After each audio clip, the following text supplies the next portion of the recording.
Tempest in Teyvat, Rimuru's Elemental Odyssey by KabirSingh808. The Chains of Wisdom. The air in the tavern was thick with tension as Rimuru and Dihaya stood face to face, their eyes locked in a silent standoff. Neither of them moved an inch, their unyielding gazes reflecting their firm resolve. The surrounding patrons, sensing the hostility, sat stiffly in their seats, barely daring to breathe. Dunyazard, caught between the two, clenched her fists and finally broke the silence. "Stop it, you two. Don't hurt each other." Her voice carried a desperate plea, laced with concern.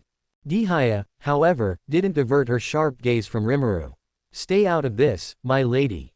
You don't understand the situation." But Rimuru only narrowed his eyes. "Are you talking about her Eliezer?"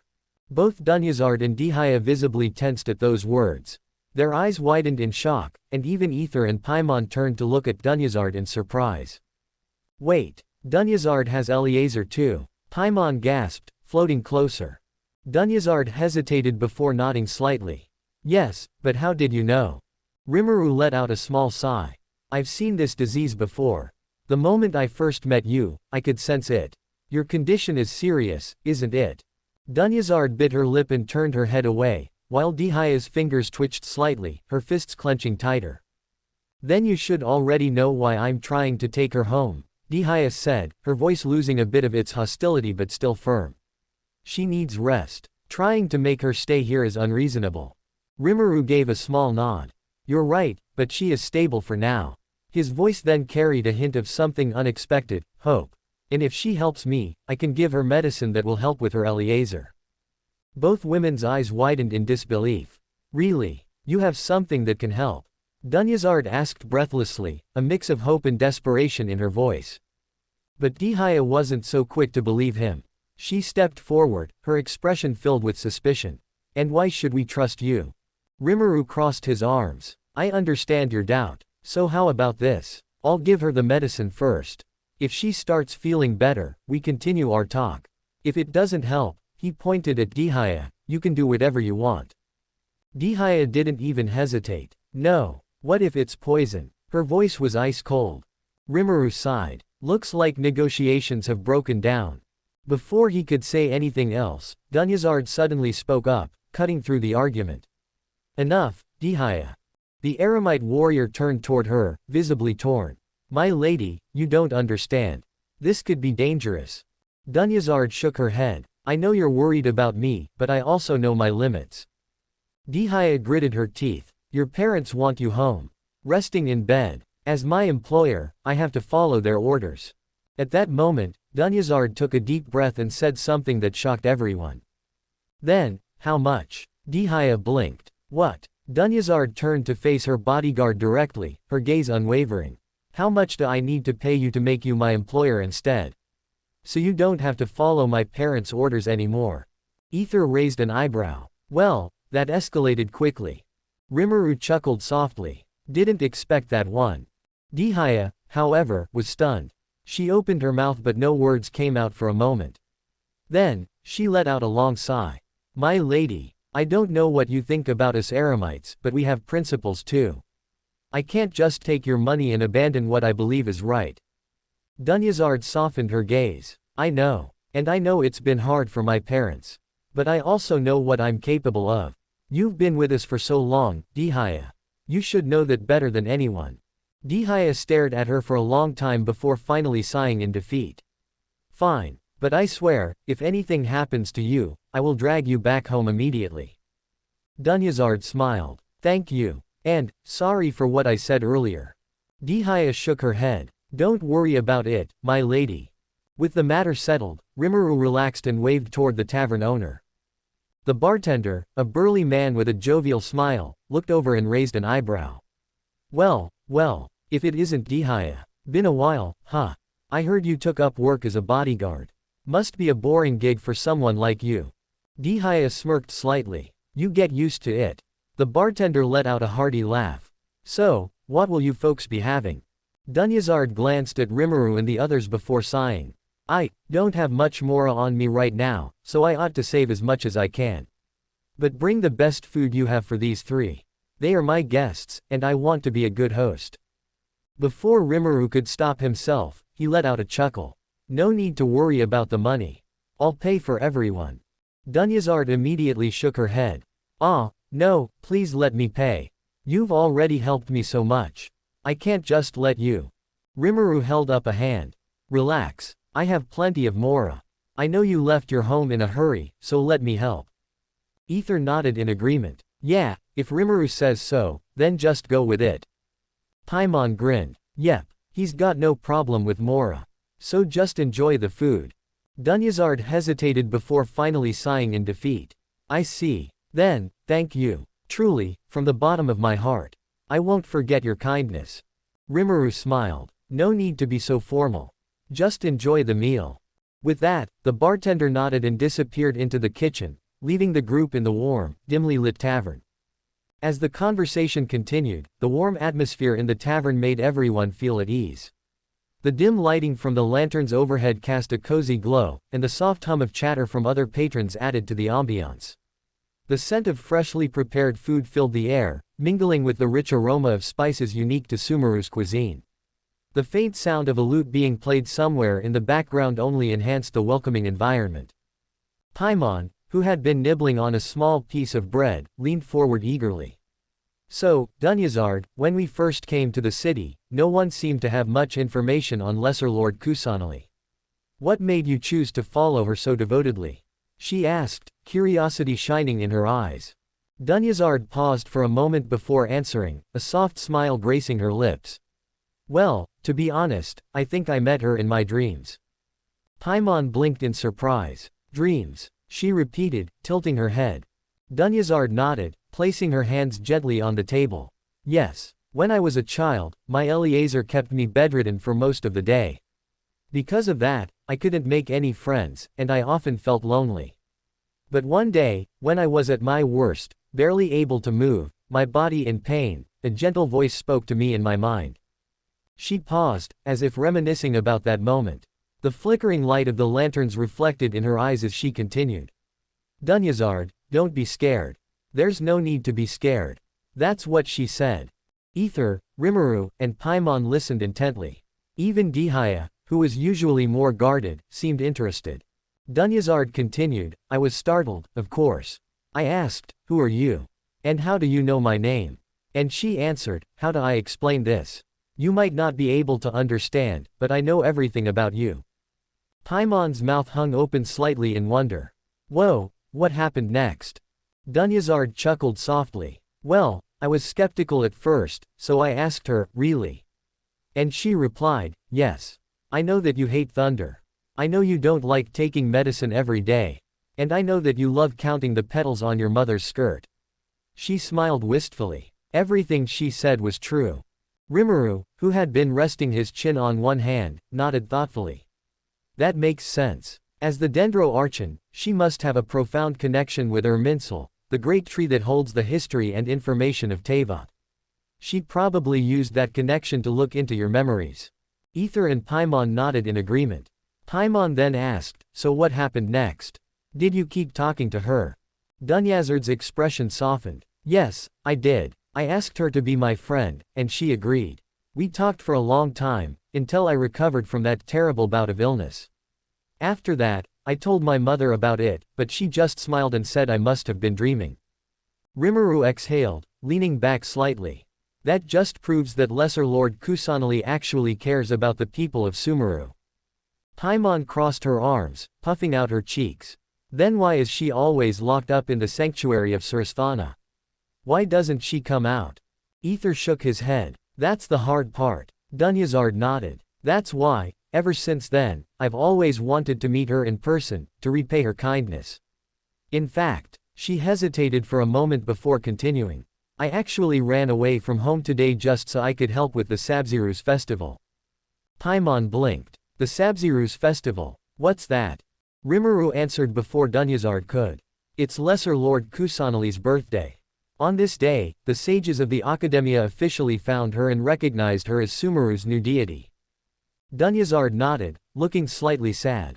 That's right. It was a huge deal when they first welcomed her to Sumeru, but over the years, people lost interest in the festival, mostly because of the Academia's influence. Rimuru frowned slightly, resting his arms on the table. That's suspicious. From what we've heard, Kusanali seems to be a kind and gentle person, yet the Academia acts like she doesn't even exist. What if they're preventing her from leaving the sanctuary? Paimon gasped, slamming her tiny hands on the table. Wait, that could actually be possible. Ether furrowed his brows. But how? Even if she's weaker than other gods, she's still an Archon. How could they be keeping her trapped? Rimuru tapped his fingers against the table, deep in thought. Maybe they have some kind of advanced technology that we don't know about. Dunyazard sighed. If that's the case, then it's awful, but I wouldn't be surprised. The Academia still actively celebrates Greater Lord Rukkhadevata, but when it comes to Lesser Lord Kusanali, they act like she's not even worth mentioning. She shook her head. Even so, no one from the Academia bothers to celebrate the Sabziruz festival anymore. But the Grand Bazaar still holds it every year, and I wanted to contribute, even if it was just a little. I didn't know anyone there, so I couldn't do much, but I made a friend, someone who also believes in Lesser Lord Kusanali. I gave her all my savings so she could make this festival wonderful. Dihaya, who had been quietly listening, finally spoke up. Hold on, my lady. This friend of yours, does she happen to be Nilo? The one who sends flowers to the estate? Dunyazard brightened. Yes, that's her. Dihaya sighed, shaking her head. So that's what this is about. Dunyazard chuckled nervously. Well, initially, I didn't have enough mora. So I had Nilo sell my skirt to make up for it. I have to meet her today at the Grand Bazaar. Then, turning to Dihaya, she asked, will you accompany me? Dihaya exhaled through her nose. Sure, but that's quite the trip. I'll carry you. Rimuru, who had been sipping on a cup of herbal tea, set it down and grinned. Can we come along too? Dunyazard clasped her hands together. Of course, Nilo would be thrilled to meet more people who support Lesser Lord Kusanali.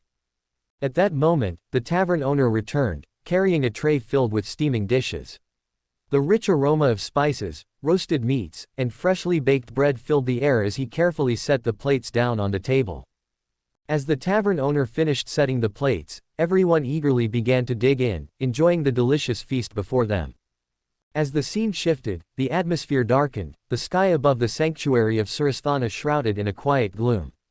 The city of Sumeru below gleamed with its countless lights, but here, near the edge of the grand structure, an air of secrecy and tension loomed.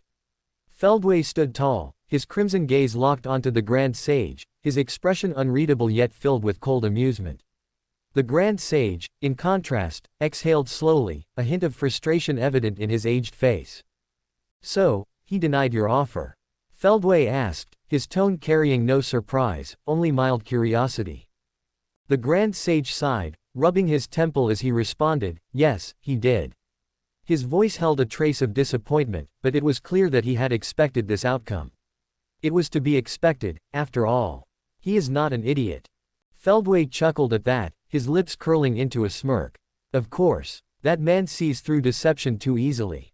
There was no way he'd fall for mere words. His gaze sharpened, the amusement in his voice giving way to something far more sinister. Then, we proceed with my plan. The Grand Sage turned to face him fully, his posture stiff. We don't have any other choice. Feldway's smirk widened. Good. You know what you have to do, right? The Grand Sage nodded solemnly. Indeed, I do. With that, he turned and walked away, his robes flowing behind him as he disappeared into the shadows of the sanctuary.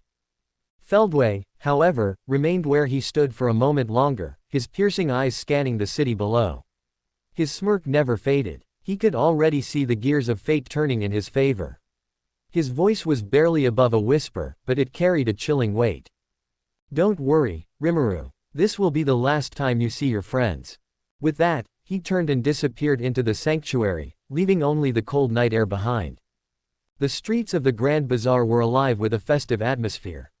Lanterns hung from the rooftops, casting warm golden hues over the bustling marketplace. Merchants called out their wares, and the aroma of exotic spices, freshly baked bread, and fragrant flowers filled the air.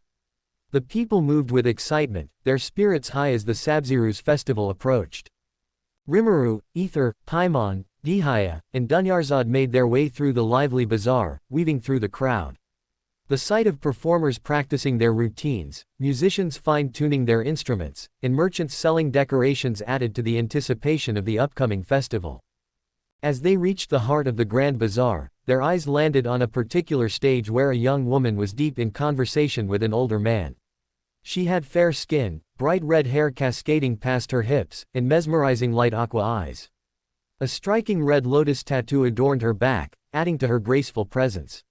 She wore an elegant yet exotic outfit, designed to accentuate her movements, a dancer's attire fitting of someone meant to take center stage. Dunyarzad's face brightened at the sight of her. "Sorry, Nilo. I'm a little late," she called out. Nilo turned at the familiar voice, her face lighting up in delight. "Dunyarzad, I was starting to think you might not make it." She then glanced at Dihaya and smirked playfully. "But it looks like you got caught." Dunyarzad chuckled nervously. "Oh, don't worry, she's on our side now." Nilo gave Dihaya an amused look before her eyes landed on the unfamiliar trio standing beside them. "And who are these three?" she asked curiously. Dunyarzad gestured towards them with a smile. "This is Rimuru, Ether, and Paimon. They're travelers from another land." Nila's expression brightened even more. "Oh, so you're followers from another land?" she asked, her tone filled with excitement. Ether gave a nod. "That's right. That's wonderful," Nilo said joyfully. Then, Dunyarzad turning back to Nilo, she asked, "Is everything going all right? Do you have enough mora?" Nilo nodded. "Yes, thanks to your help, we should be able to hold the Sabziruz festival properly this year." Dunyarzad sighed in relief. "That's good to hear." As Nilo said, "We've already finished decorating the stage. Come on, let's go see it." With that, the group followed Nilo towards the festival stage. It was adorned with intricate floral decorations, delicate silk banners, and luminous lanterns that added a magical glow to the area. The festival preparations were clearly well thought out, and despite the limitations, it looked stunning. Dihaya, ever the realist, examined the structure and raised an eyebrow. "Not bad. The last time I came here, the stairs were full of holes." Nilo laughed sheepishly. "Well, there were a lot of things that needed fixing. We tried asking the Academia for help, but they ignored us completely. Since I didn't want to cancel the performances, we had to hire someone to repair everything ourselves." Rimuru crossed his arms, a thoughtful look on his face. "If you ever need financial support, feel free to ask me. I'd be happy to help." Nilo waved her hands dismissively. "Ah, don't worry. Everything is already set. We just need to start the festival now." "I see," Rimuru said with a nod. "Then don't mind my proposal." Dunyarzad then turned to Nilo. "So, have you finished your practice?" Nilo smiled. "Yes, I've completed all of it." Paimon tilted her head. "Huh, what do you mean?" Dunyarzad explained, "Nilo will be performing the dance of Sabziruz during the festival." Rimuru nodded in understanding. "Ah, I see." Both Ether and Paimon turned to him in curiosity. "Wait, you know about that?" Ether asked. Rimuru smiled. "Yeah, I read about it in the Mondstadt library. The Sabziruz festival originated when the friends of Greater Lord Rukatavata threw a banquet for her birthday. On that day, her close friend, who was also known as the goddess of flowers, began to dance. As she moved, Patisara flowers bloomed wherever she stepped. I'm guessing the flowers Nilo has prepared on stage are artificial Patisaras, and her outfit is modeled after the goddess of flowers." Nila's eyes widened in surprise. "Wow, you seem to know a lot about this already." Rimuru shrugged. "Not much, just something I read." Dihaya smirked and crossed her arms. "You definitely remind me of that Academia scribe." Ether raised an eyebrow. "Who?" "Alhaitham," Dihaya answered. "He's another bookworm." Rimuru frowned. "Hey, I'm not a bookworm." Dihaya chuckled. Yeah, just messing with you." Nilo then clasped her hands together. "So, Rimuru, Ether, and Paimon, will you three be coming to the festival?" Paimon instantly chimed in, "Of course. We wouldn't miss it for the world." Ether nodded in agreement, and Rimuru smiled. "Sounds fun." Dunyarzad beamed. "Then how about we all attend the Sabziruz festival together?" Rimuru gave a nod. "Sure." Nila's eyes sparkled with excitement. "That's wonderful. If you want to look around, feel free to do so. I'll take Dunyarzad with me to finalize some details about the stage." As she and Dunyarzad walked off, Rimuru, Ether, Paimon, and Dihaya were left to explore the Grand Bazaar.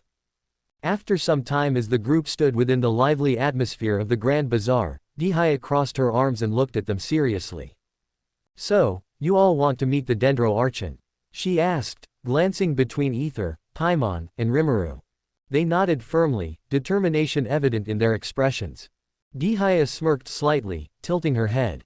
"I might have a way to help you with that, though I can't be certain if it'll work." Paimon's eyes sparkled with hope as she floated closer. "Really? Any clue would be a huge help." Dihaya chuckled at her enthusiasm before continuing, "Meet me at the exit of the Grand Bazaar after I drop my lady off at home. We'll talk more there." The group nodded in agreement, and with that, Dihaya turned and left with Dunyarzad. Since they had some time before meeting Dihaya, the trio decided to explore the Grand Bazaar a little more. The lively marketplace was filled with the scent of exotic spices, the sound of musicians playing traditional Sumerian melodies, and the sight of performers showcasing their talents. Rimuru, intrigued by the variety of goods, inspected a few stalls selling unique trinkets and accessories. Ether looked around at the various food stands, and Paimon, well, she was too busy munching on different kinds of snacks, from juicy zaytun peaches to crispy lambed fish. "Paimon, aren't you eating too much?" Ether teased, watching her grab another dish. Paimon pouted, her cheeks stuffed. "Hey, I need energy for the journey. Plus, these are delicious." Rimuru chuckled. At this rate, Paimon might eat the entire bazaar. Paimon stomped her tiny foot in the air. "That's not true," she huffed. After some time, they realized it was about time to meet up with Dihaya. Finishing their brief exploration, they made their way towards the exit of the Grand Bazaar. As they arrived at the agreed-upon spot, they saw Dihaya standing there with her arms crossed. She had an amused look on her face. "You guys are late," she said, raising an eyebrow. Ether scratched his cheek, looking a little sheepish. "Well, Paimon was busy eating." Paimon's face turned red as she immediately protested. "Hey, that's not true." Dihaya chuckled, shaking her head. Yeah, sure." She then gestured for them to follow. "Come on, let's go." The group fell in step behind her as she led them towards a rather imposing structure, the Corps of 30 headquarters. The grand entrance was guarded by well-trained soldiers, their gazes sharp and focused. The scent of desert sand and metal filled the air as they stepped inside. As they entered, they saw an elderly man dressed in traditional Sumeru attire standing near the entrance, observing them with a wise and knowing gaze. His graying beard and deep-set wrinkles hinted at his age and experience. Upon seeing Dihaya, the old man smiled warmly. "Ah, Dihaya, what brings you here today? And who are these three with you?" Dihaya nodded in greeting and gestured toward the group. "These guys are looking for information. This is Ether, Paimon, and Rimuru." The old man, Asfand, the advisor of the Corps of 30, studied them for a moment before nodding. Dihaya got straight to the point. "I wanted to meet Rook Shah. I thought he could help us with a certain matter." Asfand sighed. "Unfortunately, Rook Shah isn't here. The Grand Sage has ordered an increase in Sumeru City's defenses, so he's currently stationed at the Academia." Paimon blinked. "Sumeru's defenses? Why?" Asfand folded his hands behind his back. "Because of a certain theft. Something extremely valuable was stolen from the Academia. The Grand Sage is taking this matter very seriously." Rimuru narrowed his eyes slightly. "Something related to the Dendro Archon?" Asfand's gaze flickered for a moment before he nodded. "We suspect so. We don't have all the details, but whatever was stolen is of immense importance to the Academia. The Matra have been dispatched to investigate, and the Corps of 30 have been asked to assist. However, all we know for certain is that the stolen item is somewhere in Port Ormuz." Ether crossed his arms. "Port Ormuz, huh?" Dihaya turned to them. "You guys must have heard of Port Ormuz, right?" Rimuru nodded. "Of course. It's the largest trade port in Sumeru, known for its black market dealings as well." Dihaya smirked. "Then you already know what kind of place it is. If this item is there, it won't be easy to retrieve. But if you're lucky, you might be able to get your hands on it."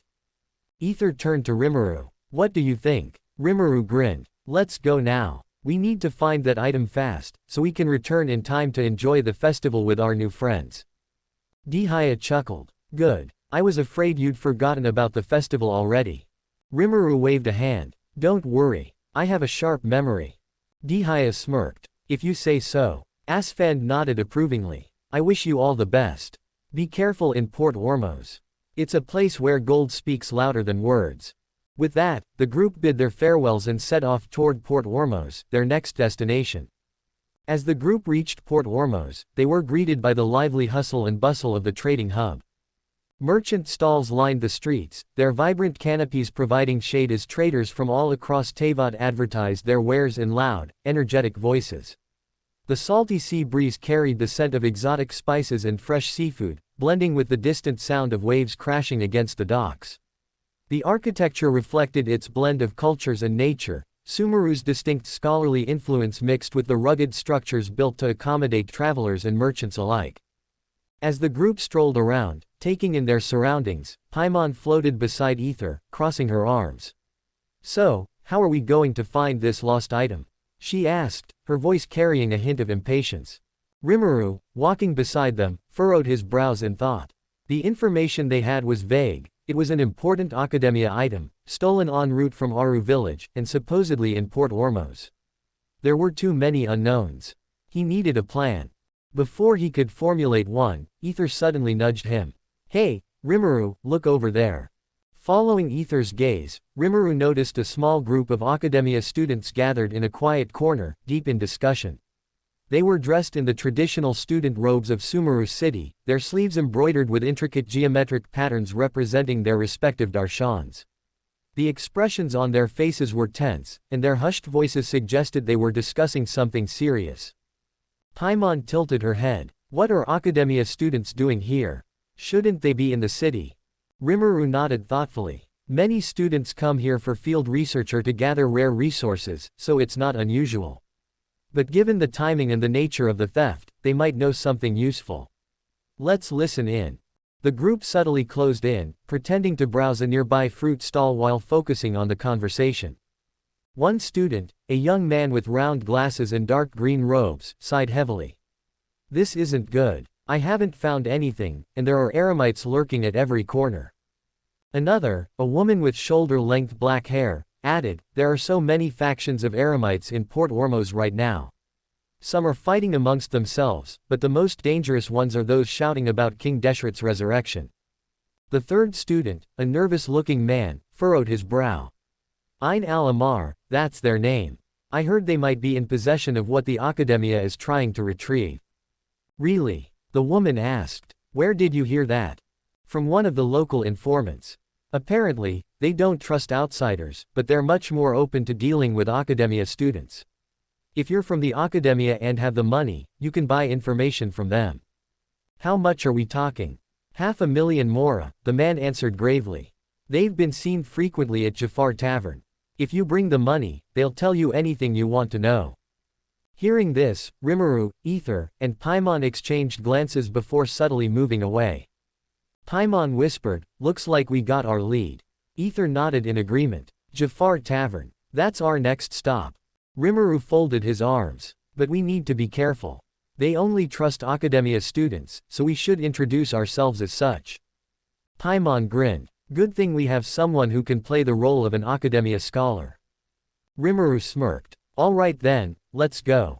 Jafar Tavern was an open-air gathering place rather than a traditional enclosed building. A large wooden pavilion provided shade, while sturdy wooden tables and benches were scattered around, allowing customers to enjoy the coastal breeze. The faint smell of roasted meat and freshly brewed drinks lingered in the air as various travelers and mercenaries conversed over drinks. The trio found an unoccupied bench and sat down, scanning their surroundings. But are you sure the information they give us will be reliable? Paimon asked, her voice laced with doubt. Rimuru leaned back, smirking. Don't worry, I have my ways. Paimon sighed. Well, that's good to hear. After some time, two eremites arrived. Their ragged, desert-worn cloaks bore the insignia of Ain al-Amar. The first of the two laughed as he walked toward a table, while his companion, a wiry man with sharp eyes, kept a watchful gaze on the tavern. Rimuru focused on their conversation, listening as they ranted about their so-called mission. Much of it was empty boasting, but one part stood out. That traitor Rukatavata. If it weren't for her, King Deshret would have ruled over all. The scarred man spat. Rimuru's eyes narrowed slightly. What did they mean by that? He muttered. Paimon frowned. Who knows? But that's not what we're here for. Taking a deep breath, Rimuru stood up and approached their table with a polite smile. Hello, my dear friends. The wiry eremite immediately turned his gaze toward him. Who are you? What do you want? We're Academia students, Rimuru said smoothly. And we're looking for information. The first eremite smirked. You've come to the right people. But knowledge isn't free. Can you afford it? Without a word, Rimuru raised his hand, and in an instant, a heavy bag of mora materialized in his palm. He tossed it onto the table, making a loud thud as the weight caused the wooden surface to vibrate slightly. 1,000,000 mora, Rimuru said. The two eremites' eyes widened in greed, and they immediately reached for the bag, only for Rimuru to snatch it back just before their fingers could touch it. First, the information, he said calmly. If it proves accurate, I'll double the amount. A tense silence fell over the tavern. Several patrons turned their heads, surprised by the boldness of the offer. Even Ether and Paimon were taken aback. Paimon leaned toward Ether and whispered, "What is he doing?" Ether shook his head. "I have no idea." The wiry eremite hesitated before forcing a smirk. "Fine. The information I have is reliable." "Good," Rimuru said, tossing the bag over. The eremite quickly pulled out a slip of paper and handed it to him. "This is the address. If you want answers, go there." Rimuru glanced at the paper. The eremite smirked. "Now, where's my extra 1,000,000? Rimuru smiled faintly. "Be patient." He created a clone and handed him the address. "Go there. Report back immediately." The clone nodded and left. Rimuru then waved at a passing server. "Your finest wine, please, for our table." The eremite stiffened. The burly one stood abruptly. "Our transaction is over. We don't need your extra money. We're leaving." Rimuru placed a firm hand on his shoulder, pushing him back into his seat effortlessly. Now, we're not finished yet." The eremite struggled but couldn't move under Rimuru's grip. Panic flickered in his eyes before he gritted his teeth and reached for his weapon. A blur of movement. Before the eremite could strike, a hand grabbed his wrist and twisted it sharply, forcing him to drop his blade with a sharp clang. A tall figure with gray-tinted hair and piercing turquoise eyes stood beside them. His attire bore the distinctive academic designs of the Academia, and his gold and green earpieces glinted under the lantern light. "Alhaitham. How shameless," Alhaitham said, his voice calm yet filled with unmistakable authority. "Attempting fraud in broad daylight." The wiry eremite scowled. "Academia lapdog." "Yes, that's me," Alhaitham replied nonchalantly. The burly eremite, still pinned under Rimuru's hand, growled. "Fine, then. I'll take you out first." As he swung his fist toward Alhaitham, a near-invisible force struck him in the face. The impact sent him flying backward, crashing through the open railing and landing hard on the street below. His unconscious form sprawled out, and the mora he had taken scattered across the ground. The entire tavern went silent. Rimuru dusted off his hands before snapping his fingers. Every single coin lifted off the ground and flew back into his bag before disappearing into his personal storage. "Time waste," he muttered. Alhaitham glanced at him. "Not bad." The entire tavern had fallen into a stunned silence. The only sounds that remained were the distant chatter of the marketplace and the soft clinking of glasses from the few customers too drunk to care about the commotion. The unconscious eremite lay sprawled in the street below, while Rimuru casually dusted off his hands, showing no concern for the consequences of his actions. The wiry eremite, still seated at the table, clenched his fists in fury. His sharp eyes darted between Rimuru and Alhaitham, calculating his next move. His expression twisted in anger as he slammed his hands onto the wooden table, rattling the dishes. "Hey, what do you think you're doing?" he barked, his voice rising with hostility. "You think you can just come here, humiliate us, and walk away like nothing happened?" Rimuru turned to face him, his golden eyes gleaming with amusement as he leaned forward, resting one elbow on the table. A smirk played on his lips. "And what are you gonna do about it?" Rimuru asked, his voice calm yet carrying an undeniable weight of authority. The eremite gritted his teeth, his muscles tensing. "You have no idea who you've just messed with. If our boss hears about this, he won't let you off. You'll regret crossing us." Rimuru scoffed, leaning back slightly. Oh, and do I look like I care? His tone was dismissive, almost bored, as he tilted his head slightly. The eremite's face twisted in frustration. He knew Rimuru wasn't bluffing. This man radiated an aura of confidence and power, one that made his instincts scream that he was no ordinary academia scholar. Yet, he couldn't just let this go. His reputation, his pride, and most importantly, his survival depended on maintaining his standing within Ain al-Amar. He inhaled sharply before slamming his fist on the table again. Then how about it? He growled, his voice lowering as he issued his challenge. Let's settle this properly. Meet us at Pharos Lighthouse in 1 week. Then we'll see who's all talk and who actually has the guts to back it up. Ether furrowed his brows, recognizing the challenge for what it was, an invitation to a confrontation with potentially severe consequences. Paimon crossed her arms, whispering, "Why do I feel like this is a trap?" Rimuru, on the other hand, didn't seem the least bit bothered. In fact, he appeared rather entertained by the entire situation. He chuckled, shaking his head. 1 week. That's a lot of time for you to gather reinforcements, come up with some elaborate scheme, and try to set up an ambush.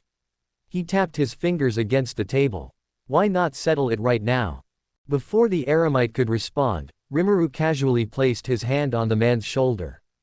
The effect was immediate. The wiry eremite tensed as if a freezing chill had run down his spine. His pupils shrank, and beads of sweat began forming on his forehead. It wasn't just Rimuru's touch, it was the overwhelming pressure that followed.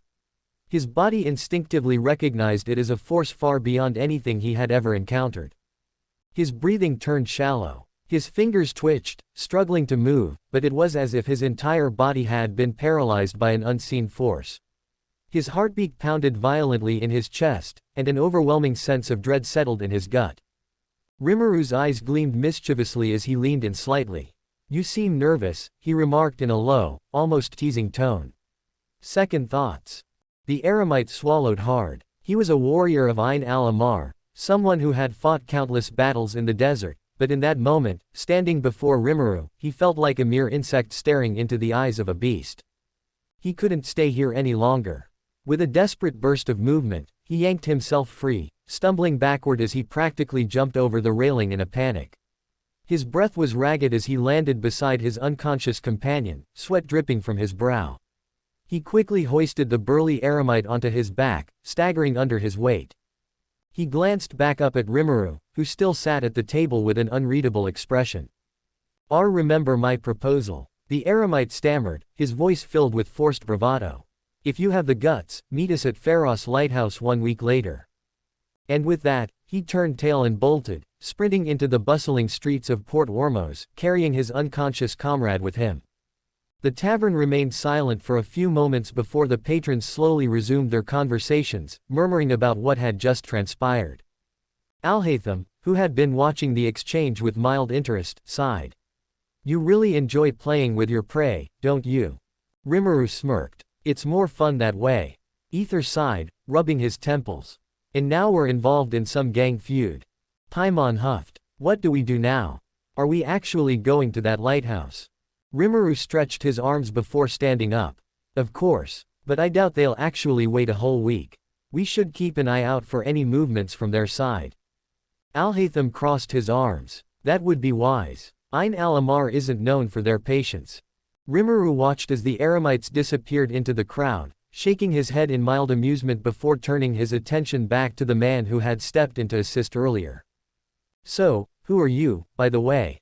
Rimuru asked, his golden eyes narrowing slightly in curiosity. The silver-haired man adjusted his cape with a nonchalant expression before responding in a calm, measured voice. "My name is Alhaitham."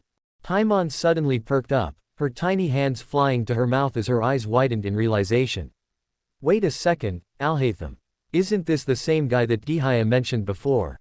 Rimuru nodded in agreement. "Yeah, if I remember correctly, she did mention a guy from the Academia causing a bit of trouble for them." He then gave Alhaitham a scrutinizing look. "So, you're the famous scribe of the Academia, huh?" Alhaitham raised an eyebrow. "It appears my reputation precedes me." His expression remained indifferent, though there was a flicker of amusement in his turquoise eyes. Since you know Dihaya, I assume you're not entirely unfamiliar with the ongoing tensions in Sumeru. Rimuru folded his arms. Right. By the way, I've heard that the Academia recently lost something very important. Do you happen to know what it is? Alhatham's sharp eyes observed Rimuru carefully before he let out a small chuckle. Ah, I see. So that's what you're after. That reaction told Rimuru everything he needed to know. His smirk deepened. So, I assume that means you do know something, don't you? Alhatham let out a short sigh, then glanced around, noting the number of bystanders still observing them from a distance. Let's talk somewhere with fewer prying eyes. He turned on his heel and began walking, his steps purposeful yet unhurried. Ether, Rimuru, and Paimon exchanged glances before following him. The group wove through the lively streets of Port Ormuz, past traders haggling over exotic spices and mercenaries eyeing potential customers. The scent of grilled meat mixed with the salty sea breeze, and the golden light of the setting sun cast long shadows over the harbor. Eventually, Alhatham led them to a quieter part of the port, an alley nestled between two merchant stalls. The noise of the bustling marketplace faded into a distant murmur as he finally stopped and turned to face them. All right, Alhatham began, crossing his arms. Let's continue our conversation. You wanted to know what the Academia lost, correct? Rimuru, Ether, and Paimon nodded. Alhatham gave a slight nod in return. Then I will tell you, but under one condition. Ether narrowed his eyes slightly. And what condition is that? I need your help in finding someone, Dory, Alhatham said plainly. She's a traveling merchant, known for dealing in rare and often illegal goods. More importantly, she has information I require. Rimuru raised an eyebrow. And what exactly do you need us to do with her? Alhatham leaned against the wall and crossed his arms. You only need to earn her trust. Dory has a keen eye for valuable customers, especially those who have a taste for high-quality goods. She won't waste her time on just anyone. If you can prove yourselves as worthwhile clients, she will be more open to negotiation. Rimuru tapped his chin thoughtfully. So, basically, we have to buy something expensive from her to get her to open up. Alhatham nodded. Correct. More specifically, you need to purchase some high-quality canned knowledge capsules. Dory deals in them frequently, but only with customers who seem knowledgeable or wealthy enough to afford the good stuff. Ether frowned. Wait, so what the Academia lost is actually a knowledge capsule? Yes, Alhatham confirmed. And an extremely important one at that. Unfortunately, I've been blacklisted by Dory, meaning she won't deal with me directly anymore. However, she doesn't know you, which means you can approach her without suspicion. Your task is simple, use elemental sight to determine the best knowledge capsules. The better the capsule, the more it will glow under elemental sight. Rimuru considered this for a moment before nodding. All right, sounds simple enough. Alhatham reached into his pocket and pulled out a small sheet of paper and a pouch of mora. He handed both to Rimuru. On this paper is the password you need to give to her informant, Alhatham explained. This will grant you access to meet Dory personally. Also, remember, do not hesitate to spend money. If you try to haggle too much or appear hesitant, she will immediately lose interest, and you will not gain her trust. Rimuru took the paper and the mora pouch, glancing at the writing on it. The message was coded, likely something only Dory's people would recognize. Understood, Rimuru said, slipping the paper into his pocket. Alhatham adjusted his cape slightly. Good. Once you've completed the transaction, meet me at Wikala Funduk. We'll discuss what comes next there. With that, he turned and walked away, blending seamlessly into the crowd. Paimon let out a deep sigh. Why do I feel like we just got roped into another complicated mess? Ether crossed his arms. Because we did. But if it leads to answers, we don't have much of a choice. Rimuru smirked. Relax. This sounds like fun. Besides, I'm kind of curious about this Dory person now. Paimon huffed. Let's just hope we don't get scammed. After passing through the verification process with Dory's informant, Rimuru, Ether, and Paimon ascended a set of stairs leading to the upper floors of the clandestine marketplace. As they reached the top, they were greeted by the sight of a peculiar individual, a small girl with fair skin, golden brown eyes, and short pink hair styled in soft waves. She wore a lavish purple outfit with golden accents, a turban-like headpiece adorned with a golden crescent moon, and a pair of small glasses with reddish lenses and gold diamond-shaped frames resting neatly on her nose. Seeing them approach, she grinned mischievously and waved. "Ah, you can stop right there, dear customers." Paimon tilted her head, blinking in surprise. "Wait, and who are you?" The girl placed a hand on her chest dramatically. "Why, my name is Dory, of course. The one and only traveling merchant who can get you whatever you desire, as long as you've got the shiny, golden, round mora that is." Paimon's eyes widened in shock. "Huh, you're Dory. I thought you'd be taller." Dory let out a playful giggle, unfazed by Paimon's comment. "Looks can be deceiving, dear customer. But trust me, when it comes to business, I am second to none." Rimuru stepped forward, giving her an amused look. "It's nice to meet you, Dory. I assume you already know why we're here." Dory smirked and nodded. "Oh, don't worry. I know exactly what you want, some high-quality canned knowledge, correct?" She turned to the side and waved her hand, revealing several crates behind her. As she stepped aside, dozens of canned knowledge capsules lay scattered across the floor, their metallic surfaces glinting under the dim lantern lights. Some emitted faint glowing aura of green. "Go ahead, take your pick," Dory said with a glint of excitement in her eyes. "As long as you have the mora, you can have whatever your heart desires." Rimuru smirked slightly. "Oh, you don't have to worry about the payment." He turned to Ether. "You're up." Ether gave a small nod before activating his elemental sight.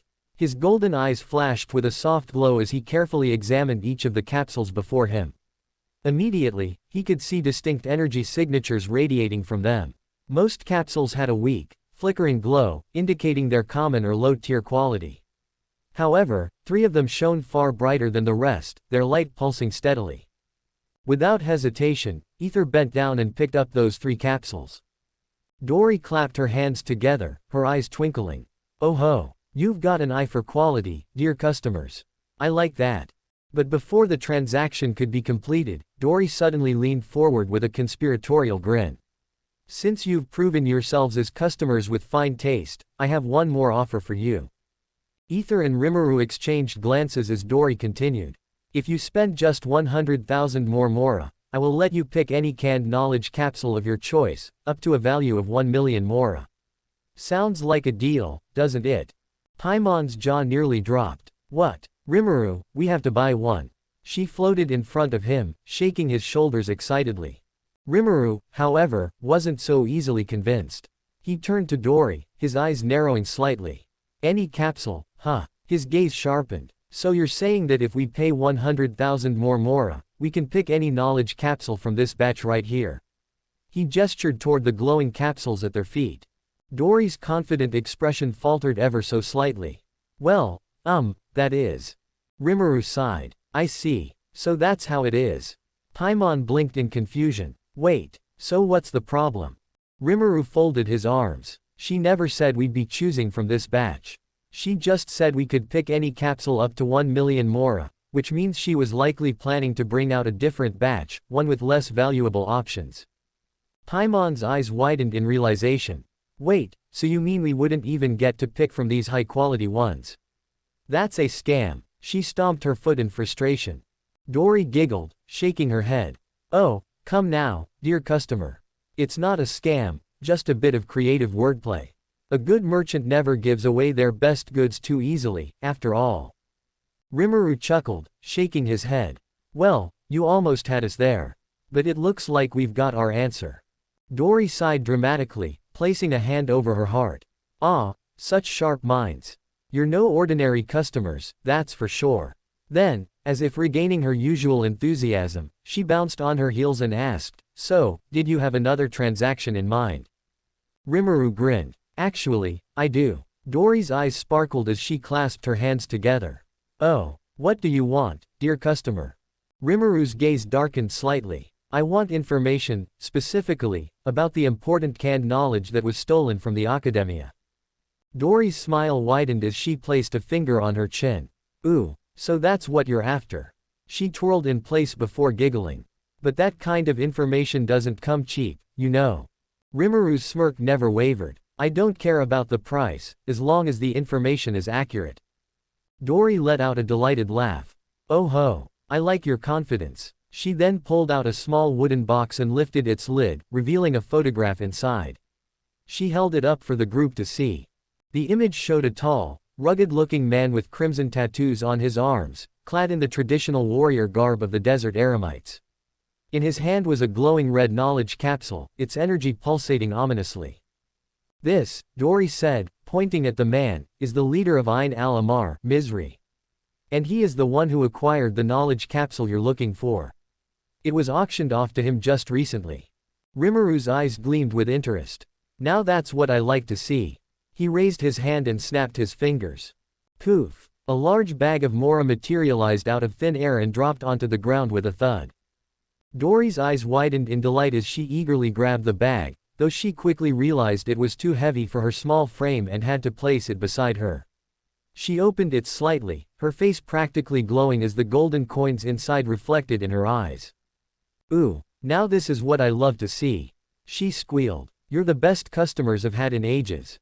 I hope you'll rely on my services in the future as well." Rimuru smirked. "Of course, as long as your information is accurate, that is." Dori giggled and winked. "Oh, don't worry about that, dear customer. I always deliver the best intel, just like I deliver the best goods." With that, the transaction was complete. Rimuru, Ether, and Paimon turned, making their way toward their next destination, armed with the knowledge they needed to track down Misri and reclaim the stolen knowledge capsule. As the group reached the designated meeting spot, they found Alhaitham already waiting for them, standing with his arms crossed, his sharp teal eyes observing them keenly. His usual detached expression remained unchanged as he acknowledged their arrival. "So," Alhaitham spoke, his voice calm yet laced with curiosity. "How did it go?" Paimon floated forward, puffing out her chest with a proud smile. "It went smooth," she declared confidently. Alhaitham gave a small nod, his gaze shifting toward Rimuru as the latter stepped forward and handed over the canned knowledge capsule they had purchased. However, Rimuru notably withheld any mention of the location of the red divine knowledge capsule, keeping that piece of information to himself, for now. Before anything else could progress, Paimon suddenly interjected. "Hey, Rimuru, why didn't you tell him that we also got information on the divine knowledge capsule?"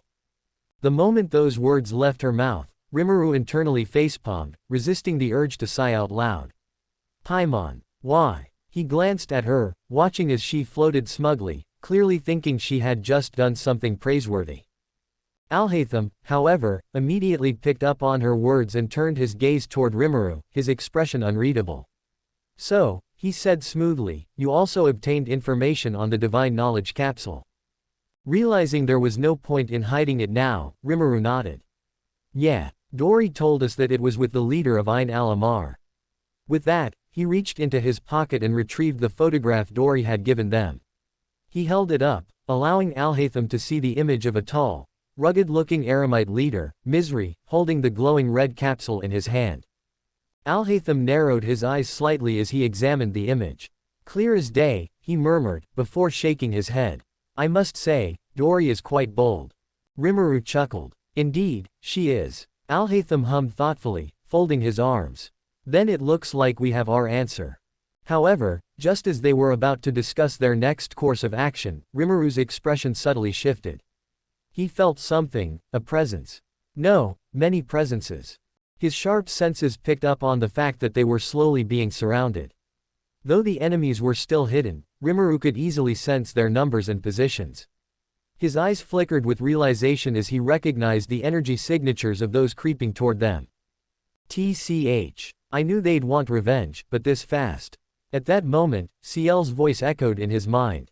"Master, there are more than 50 people encircling you." Rimuru smirked internally. 50, huh? That's quite the welcome party. Still maintaining his calm demeanor, he responded to Ciel mentally. "Then I think this will be a good chance to meet their leader." Rimuru then turned to Ether, his gaze sharpening slightly. "Looks like we're surrounded."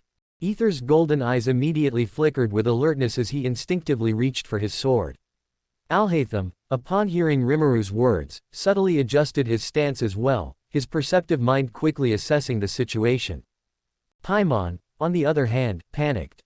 "Fought!" she shrieked, floating higher in alarm. Rimuru sighed, keeping his voice steady. Don't shout and panic, Paimon. We will handle this. As if on cue, the figures in hiding finally revealed themselves.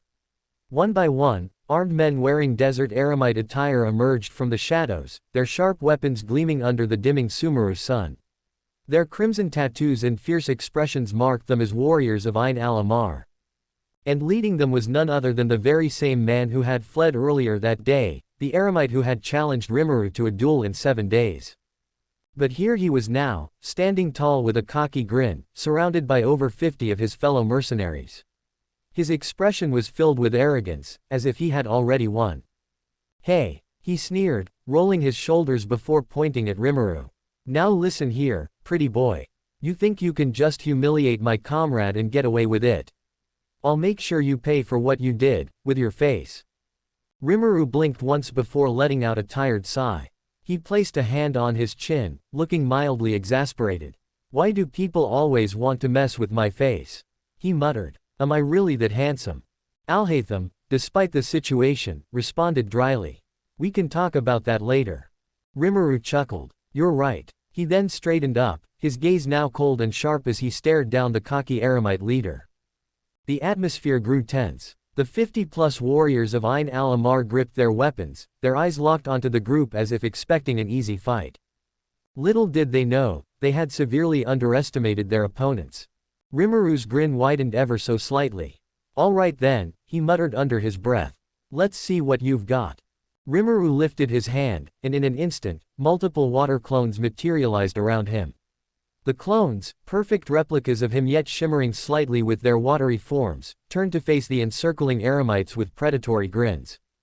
Take care of them, Rimuru ordered casually. The water clones nodded in unison before launching themselves into action. The battle was over before it even truly began. The eremites, despite their numbers, were nothing in the face of Rimuru's raw power. One by one, each of them was mercilessly taken down, their weapons shattered, their bodies flung across the sand like ragdolls. The air filled with the sounds of fists meeting flesh, cries of pain, and the dull thuds of bodies hitting the ground. Some of the eremites tried to flee. It was useless. The clones appeared before them instantly, striking them down with swift, calculated efficiency.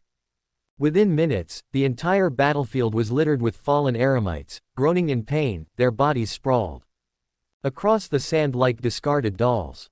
Rimuru, completely unfazed, stepped forward and grabbed one of the barely conscious eremites by the shirt, hoisting him up effortlessly. The man coughed, his lips split and bruised from the thorough beating he had endured. Now then, Rimuru said calmly, tilting his head slightly. Where's your leader? The eremite let out a weak chuckle, his breath ragged. Ha! Like hell, I'm going to tell you. He smirked, despite the pain. Before Rimuru could react, a voice interrupted. No need to ask, came Alhaitham's smooth, unwavering tone. Rimuru turned, only to see Alhaitham casually walking towards them, and slung over his shoulder like a sack of potatoes was none other than Misri, the leader of Ain al-Amar, completely unconscious. Paimon gasped. Wait, you caught him already? Ether raised an eyebrow. Where did you find him? Alhaitham adjusted his grip on Misri before responding. He was standing nearby, watching everything unfold. I noticed him the moment the battle started. I simply took the opportunity to deal with him while your clones were busy. Rimuru's lips curled into a smirk. Impressive. Paimon, still processing everything, clapped her hands. Well, that's good and all, but did you find the knowledge capsule? Alhaitham shook his head. No. That single word made Rimuru's expression harden. His eyes narrowed. What do you mean? Without responding immediately, Alhaitham subtly gestured with his chin toward a group of approaching figures.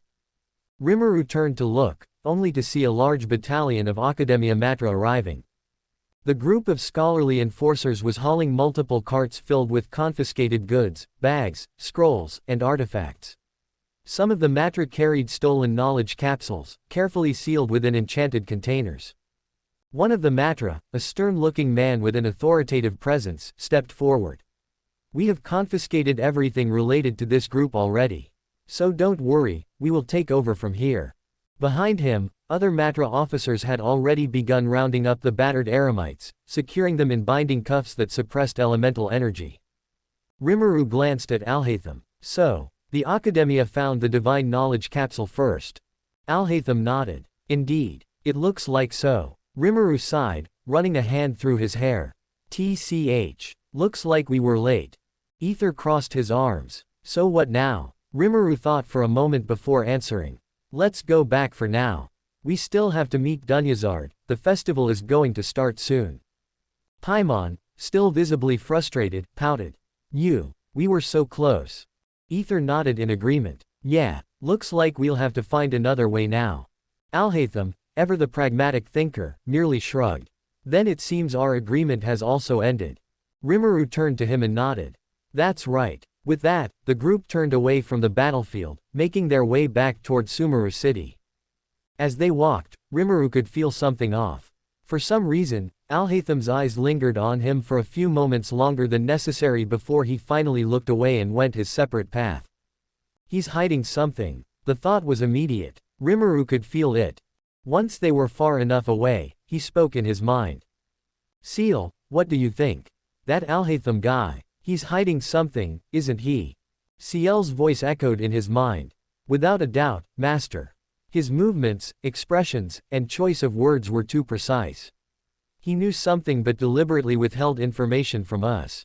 Rimuru's eyes darkened slightly. That's what I thought. Without hesitation, he suddenly stopped walking. Ether and Paimon turned back to him, confused. What's wrong? Ether asked.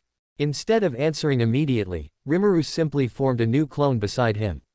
The clone stood silently, awaiting orders. Follow Alhaitham, Rimuru ordered. Keep an eye on him, but don't let him notice you. The clone nodded before vanishing into the distance, tailing Alhaitham.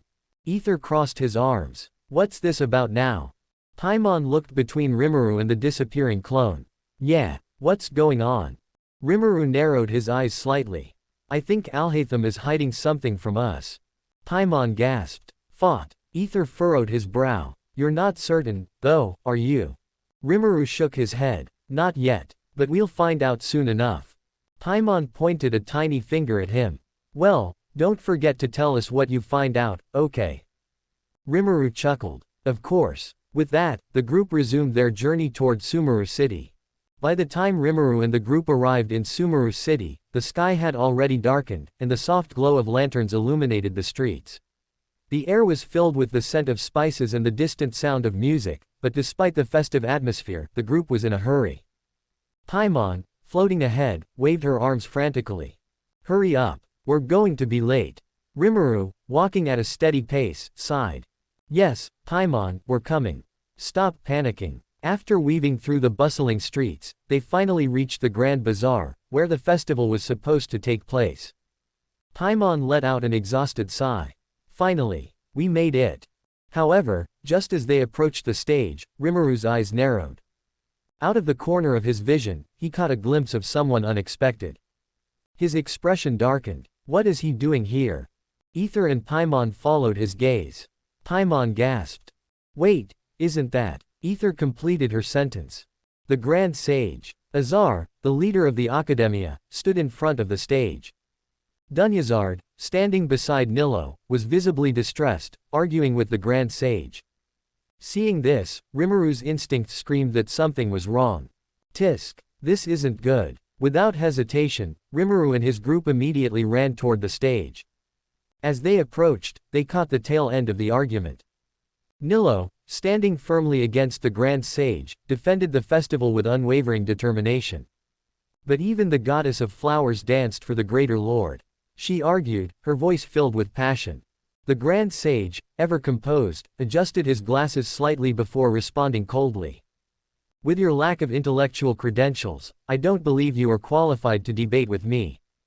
Before Nilo could respond, another voice cut through the tense air. If that's the case, then how about me? The Grand Sage turned sharply, his eyes landing on Rimuru, who now stood before him with an unreadable expression. A flicker of recognition passed through his gaze. Why, Mr. Rimuru, what a surprise. His voice carried a mixture of curiosity and mild amusement. What are you doing here? Rimuru smiled slightly, though there was no warmth in his expression. I'm here to see Nila's performance. Before the conversation could progress, a woman in robes adorned with the symbol of the Academia took a step forward. Her piercing eyes locked onto Rimuru as she spoke with a stern tone. Outlander, watch your tongue. But before the situation could escalate, the Grand Sage raised a hand, stopping her. Stand down, Sataria. Sataria, though displeased, stepped back, though her eyes remained fixed on Rimuru with suspicion. The Grand Sage then turned his attention back to Rimuru. However, Mr. Rimuru, I must advise you to stay out of this. This is an internal matter of Sumeru City. It is best you do not interfere. Rimuru sighed, crossing his arms. Well, it may be an internal matter, but as a lover of art and performances, I have every right to voice my opinion. He narrowed his eyes slightly. Or, is this what wisdom means to you? That you refuse to argue and establish what you claim is true? The Grand Sage's expression remained unreadable.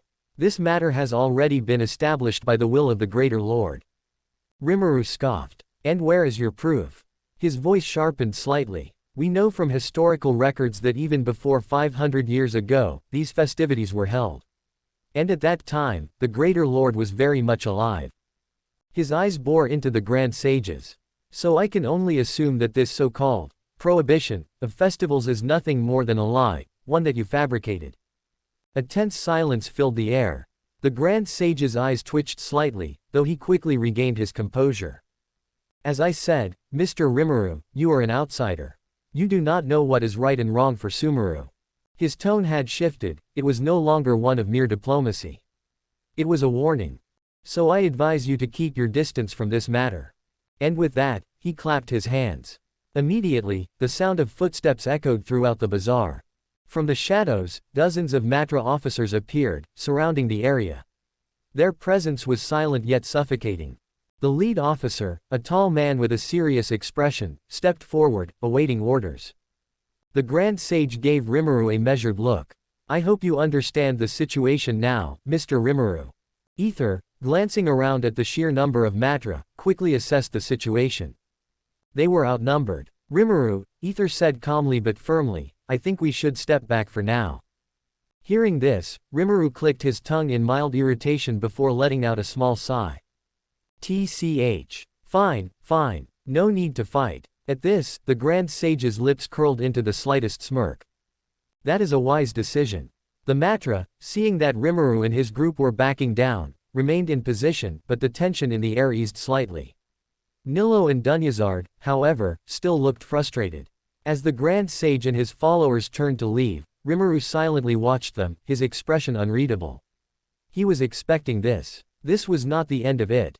Far from it. After all, the Academia's suppression of the festival was only a symptom of something much, much deeper.